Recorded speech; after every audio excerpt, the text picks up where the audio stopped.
नमस्कार विद्यार्थी मित्रांनो, 10वी CBSE या विद्यार्थ्यांना सगळ्यात कठीण राहणारे विषय म्हणजे मराठी आणि हिंदी हे लँग्वेज।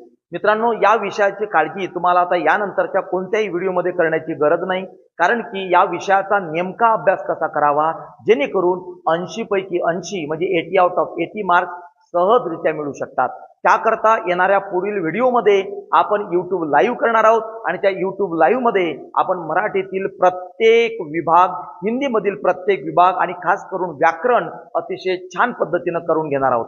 त्याकरता तुम्हाला जीनियस सोबत बनून राहायचं आहे, येणारा पुढील व्हिडिओ बघायचा आहे आणि बघून समजून घ्यायचा आहे। कोणत्याही भागासंदर्भात, कोणत्याही विभागासंदर्भात काही अडचण असल्यास मला कमेंट करून सांगायचं आहे की जेणेकरून मी त्या संदर्भात नवीन काहीतरी तुम्हाला सुचवू शकतो। मित्रांनो, आतापर्यंत ज्यांनी जीनियसचं YouTube चॅनल सबस्क्राइब केलं नसेल त्यांनी सबस्क्राइब करावं आणि येणाऱ्या पुढील लाईव्ह करता तयार राहावं जेणेकरून आपल्याला आउट ऑफ मार्क्स घ्यायचे आहेत, 80 आउट ऑफ 80। चला, thank you so much, best of effort.